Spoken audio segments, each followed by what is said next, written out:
Apple's next big launch is taking place on Wednesday, September 12 at the Steve Jobs Theater within the grounds of Apple's Cupertino headquarters. Teased with the tagline "Gather Round," let's take a look at what Apple is likely to unveil at the event. Apple will unveil no less than 3 iPhones for 2018, adopting the design language introduced with last year's iPhone X. After much speculation, thanks to our colleagues at 9to5Mac, we even have the closest thing to confirmation of the names of the 5.8 and 6.5 OLED equipped models, the iPhone XS. While another recent report stated that Apple will adopt the Max moniker for the largest of its 2018 iPhones, alternatively Apple could stick with its Plus naming convention or adopt a similar strategy to its iPad Pro lineup and drop the extra word from the larger model entirely and go by screen size. The single 6.1 model in the lineup is speculated to be called the iPhone 9, continuing the naming convention the iPhone has used since its inception. With both models in the iPhone XS range packing OLED screens, now would be the time for Apple to introduce both a true dark mode and always-on display. All the 2018 iPhones are expected to utilize the front-facing true depth camera to enable Face ID. It remains to be seen what improvements, if any, Apple has made to Face ID for the 2018 iPhones. While the display cutout or notch is expected to remain, it's interesting to note that the leaked images show a wallpaper that does its best to mask its existence. Both iPhone XS phones will come with dual cameras on the back, while the iPhone 9 will use a single module, albeit with a rumored brighter sensor. In the face of increased competition, we'd like Apple to surprise us with a triple camera system on the larger iPhone XS akin to that of the Huawei P20 Pro, but that's just wishful thinking probably. Apple has remained conservative when it comes to its camera's pixel count. It's been at 12 MP since the iPhone 6s and instead concentrates on getting the best possible images from every pixel it captures and processes with its ISP.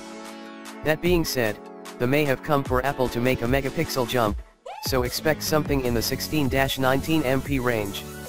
Other technical highlights expected are new A12 processors built upon a 7nm process. Combined with the second-generation Apple-designed GPU, the A12 will continue to top the benchmarks with a decrease in power consumption. There's an outside chance that battery life will further be aided by Apple's first in-house designed power management chips. While we expect the iPhone XS models to be equipped with the A12, we hope that Apple doesn't take the opportunity to power the 6.1 iPhone 9 with last year's A11 Bionic to keep costs low. It's anticipated that Chinese models of the iPhone 9 will feature dual SIM capability, a first for any iPhone.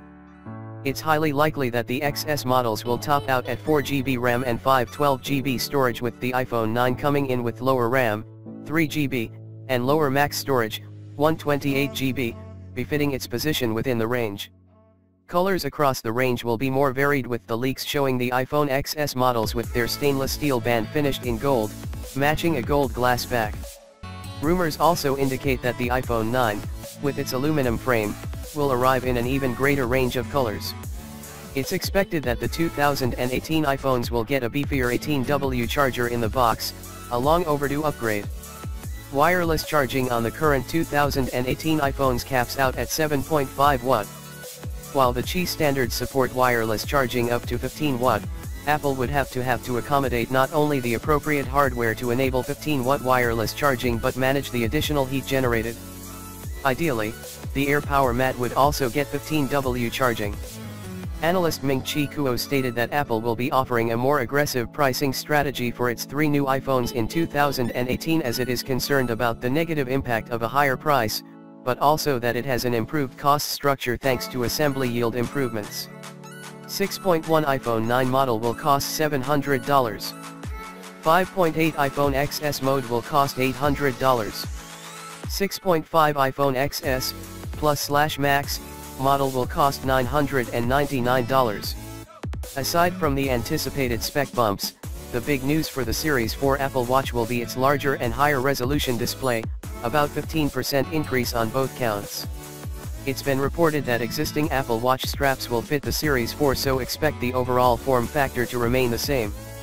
The increase in screen size will enable rich content watch faces, with the leaked image below showing a new Apple Watch face with a total of 8 complications both inside and outside the analog watch face itself. It's not known currently if this new watch face applies to both sizes of Apple Watch or just the larger version.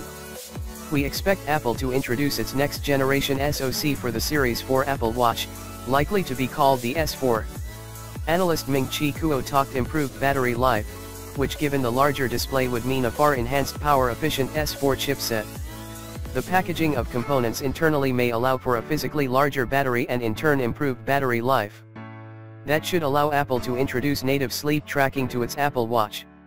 While a slimmer design could be on the cards, this would result in less space for the battery.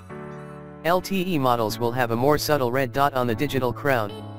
Additional rumors have also predicted the introduction of a touch-sensitive haptic button along with a redesigned digital crown to better aid waterproofing. Improved health sensors could also make an appearance on the Series 4 Apple Watch.